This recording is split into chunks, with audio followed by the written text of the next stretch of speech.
So at the beginning of this story, I was just this very active mom. I think a lot of women can relate to that. And every Friday, I would travel up to my son's school, and I would like read poems to the class and stories. And my 4-year-old daughter would come with. And this was an interesting day. It was just the last Friday of the school year, and it was a beautiful day. And so we just kind of impromptu decided to stay for recess. And my son disappeared behind the school just in search of anything that like hopped, buzzed, or crawled. And my daughter was getting pushed on a swing. And I had suggested a game of tag to some kids that were kind of hanging on me. And before I knew it, we were just like whirling about the playground.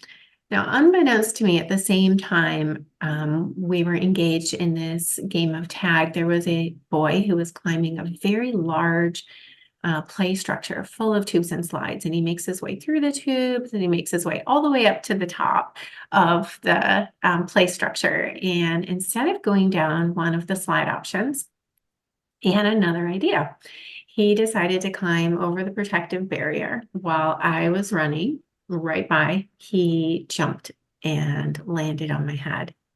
Oh, And yeah, and my neck cracked. oh, And we fell together, actually, kind of entangled together, and his elbow shattered. And I was just completely immobile in the wood chips, paralyzed from the neck down. what did you do at that point? Like it happened so fast. It did. It happened very fast. And I just remember I'm in the wood chips, I'm on my back. I didn't lose consciousness. And so, but I knew right away, like I could not move at all. And I could hear a little girl like kind of screaming for the boy to get off of me. And I started to feel like this crowd of children press around me. A teacher came, and soon she was kneeling by my side. And it was not a Christian school, but there were a lot of Christians in the school. And so like immediately she started to pray for me. And I was praying too. I mean, I'm thinking, Lord, please do not let me be paralyzed. And meanwhile, like kids start to like, press. And I think pretty soon the teachers realized like, okay, she's not getting up, like something terrible. This is terrible. And so they kind of blew the whistles, and kids were ushered into the school, including my kids. And someone held a phone to my ear so that I could call my husband. He showed up at the playground. He has this very like calming personality. So he kneels down by me, and we talk for just a second, and then he goes and he finds my kids and prays with them. And meanwhile, an ambulance shows up, and a paramedic kneels down by my side, and he starts to ask me questions, and then I kind of like see my arm suspended in the air, and that's a shock because I haven't done that. And then he lets go of my arm, and I just kind of watch it flop unnaturally, and he catches it like right before it hits the wood chips. Then it's just decided, we're going to carefully transport her, and they put me in the ambulance. And while I'm in the ambulance, they cut my clothes, and I get to the hospital where I'm just, flooded by nurses and doctors, and I'm flipped and prodded and poked. And I didn't really, I wouldn't say I felt nothing, but I felt was like this immense pressure on my body. I felt like I was like pinned beneath the weight of an elephant, is how I can describe it. So I couldn't move because I felt this immense pressure. The emergency room doctor sent me for an MRI, and I spent the hour in that enclosed tube just praying. And I was pretty calm actually in the moment. I just remember praying persistently, just thinking things like, Lord, like I want to braid my daughter's hair. I had a 4-year-old at that time. My daughter was 4 and my son was 7. I'm just thinking, Lord, I want to hug my kids. Please, Lord, just let this cup pass from me.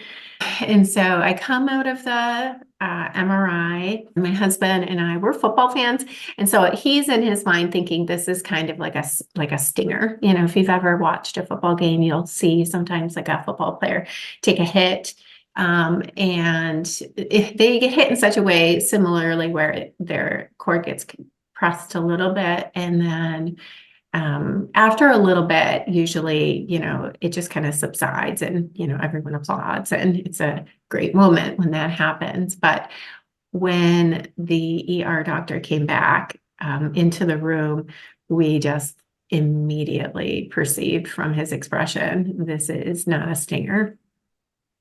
And he explained that my spinal cord had been lacerated and crushed, and that they were looking for, he said, a surgeon who was willing and able to perform the operation. My injury is really high. It's right at 3 and 4. So really similar to, if you ever remember Christopher Reeve, who is the actor who played Superman. Some of our younger listeners might not know who that is, but I mean, for us, he was just this symbol of strength, and he had an injury at between 2 and 3, I believe. And so when the surgeon got there, he said, "You have suffered a Christopher Reeve-level injury." So right away, that's not something that either of us wanted to hear. I wasn't on a ventilator at the time, but he explained that he was going to need to put me on a ventilator. He was going to need to go in and remove all of the broken fragments and then put it back together in terms of like using donor bone and some metal hardware. And so when I went into surgery, he basically told my family, like, I'm hopeful that she's going to come off the ventilator. Beyond that, hope was discouraged. So yeah, it was a pretty grim prognosis. But we know that we're all the time, obviously in our Christian faith, we're called to these moments where we're called to wonder and actually live into, do I believe this or not? And do I believe that the Lord can heal? And I do. That doesn't mean he always heals at the time or in the way that we want, but I know that he can. And so we are living kind of in a rebellious hope that even though the doctors say, even after I came out of the surgery and they say, okay, so she's not ever going to walk again. I mean, at this point, I'm completely paralyzed from the neck down. He just discouraged any kind of hope. Now you come out and you hear this. Mm-hmm. What are you thinking now? I'm in an immense amount of pain when I come out. We all come to sometimes like these moments in our lives where almost like time is categorized by them. Like you can even think like, oh, this was before the injury or this was after the injury. And so we're all realizing we're in this moment where life has altered. I think that we really were living in a place of knowing that the Lord calls us to suffering. We had been in a great church when we lived in Texas. That church preached a lot on suffering. You're going to suffer. I wasn't necessarily shocked that something terrible had happened. We were in a place of real grief, grief for just, what's been lost, grief for like hopes and dreams that you have for what you're hoping your life will look like. And so I do think that that's actually the faithful response to loss. I think grief is exactly what the Lord calls us to in those moments. And so we were in this real tension of like hope and grief. What was your faith in this, your recovery to this? Were you thinking, will God heal this? Will I be okay? And share that moment when you knew that the Lord was really with you. Throughout, I really had so many moments where I knew that the Lord was with me. First, I was in the hospital where I had the surgery. And then a week after that, I was transferred to a rehabilitation hospital that specialized in spinal cord injuries. So when I was transferred there, I was with people who had been there longer, obviously, than me, who were not making progress. I think I was very much still living in the reality of the pain, but also in the space of, but I know that what seems impossible to doctors, it's not impossible to our God. He's the great physician. And also living into that place of like, and even if he doesn't, he's still good.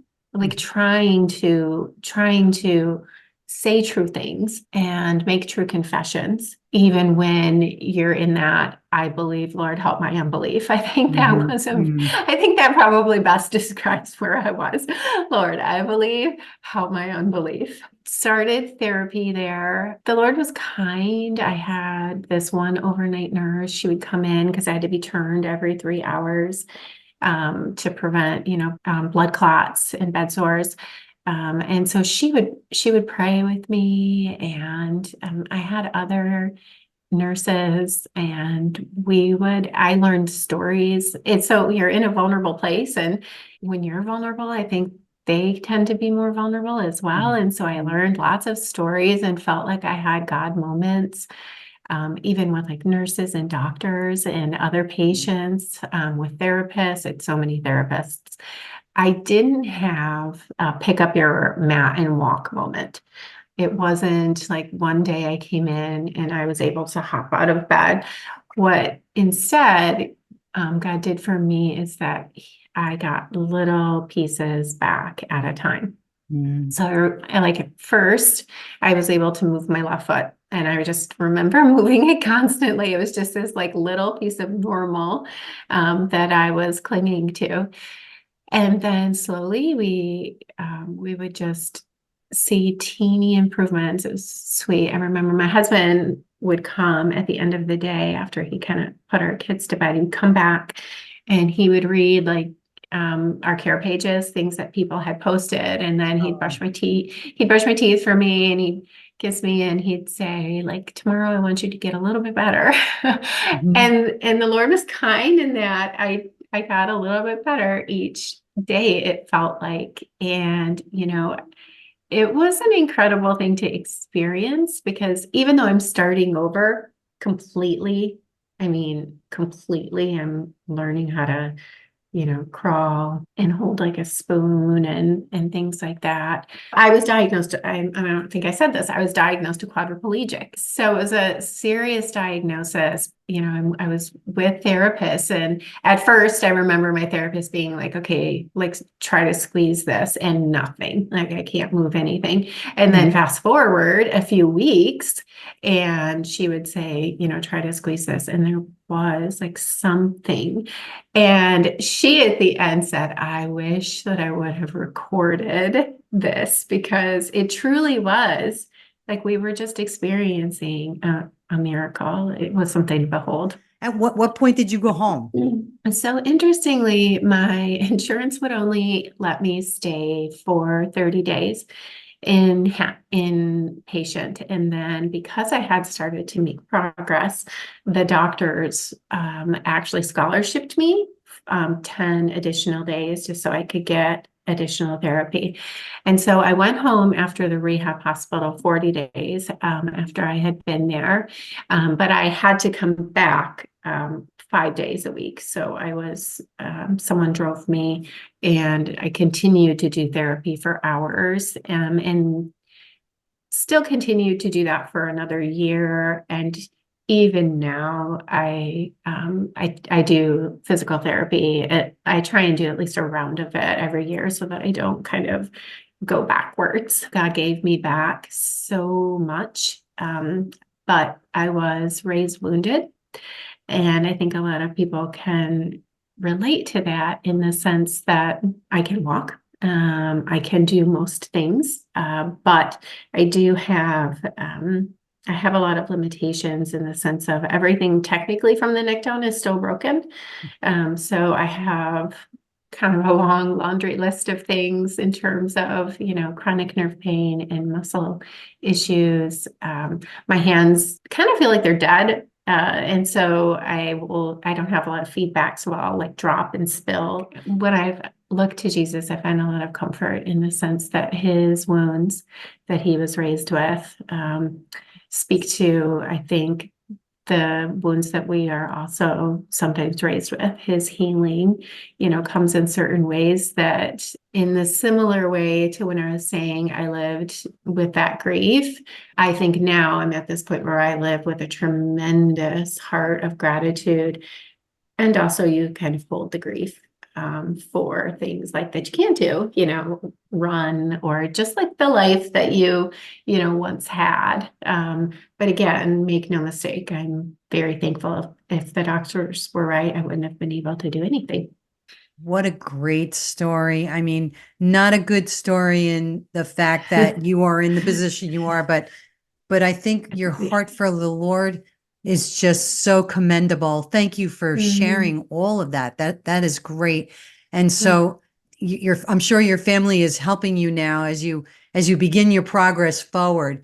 What year did this happen? So it was yesterday was the 15-year anniversary. Okay, So so you've been going through this for a 2009. long time. I think my husband would say it's this wonderful, horrible story. Yeah, yeah. Aw. But yes, we have journeyed together for quite a while in it. But yesterday, I'm obviously thinking of all of the people, was praying for some of the people that cared so very well for me during those dark days, and I was, yeah, just thinking about what a different life it would have been had the doctors been right. My surgeon is great too because he had heard a rumor that I was on my feet, and he was kind of incredulous about it because he had seen, I guess, the inside of, he'd seen all of the interior. And so he was just like, really? So he made the trek to the rehab hospital, where at this time I was using kind of like this high walker. And it was not in any sense like pretty walking, but I was on my feet with two therapists, one on each side. And he saw me in the hallway, and he was kind of just in shock. And I said to him, "Hey, you did good work." And he just shook his head and he just said, "I can take no credit." Aw. And then he pointed up and he was just like, God did this. So that was also an amazing moment just to see him recognize, and yeah, for his unique position in being the doctor who did the surgery, and just probably felt he was a realist. And so I kind of like that. He kind of told it like it was, he Yeah. said, this is bad. This is really bad. And he had actually admitted I've never done a surgery this high before. So I think he was a little on his heels. But yeah, it was great just to hear him. So, how does your book, Where I End, offer hope to those facing suffering? So I wrote the book really as just a response to the amazing story that God had written. When my husband started, he's a professor, and when he first started his job, he was traveling into the city with a friend, and he knew that they were going to ask him questions about, his life and who he was since he was new. And he said, I'm not sure if I'm going to share the story. And his friend said, "You have to share the story. It's the only faithful response to living the story." And so I wrote the story down. And then it's a lot of just kind of short reflections on things like grief and hope. My hope and desire is that it would just really shine a light on who Jesus is to us in our suffering.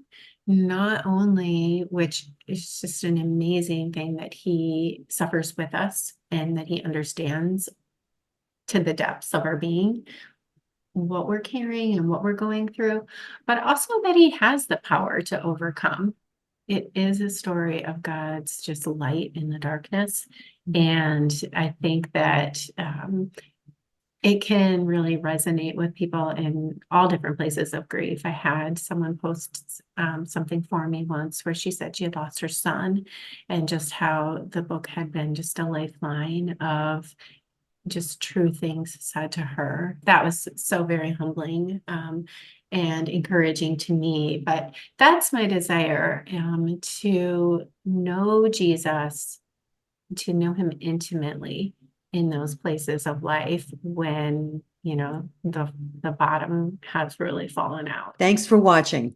Share your thoughts on our conversation by putting your comments below and visit thecallwithNancySabato.com to learn more about me and what we do here on the ministry. Don't forget to like and subscribe and share. Your support means so much to us.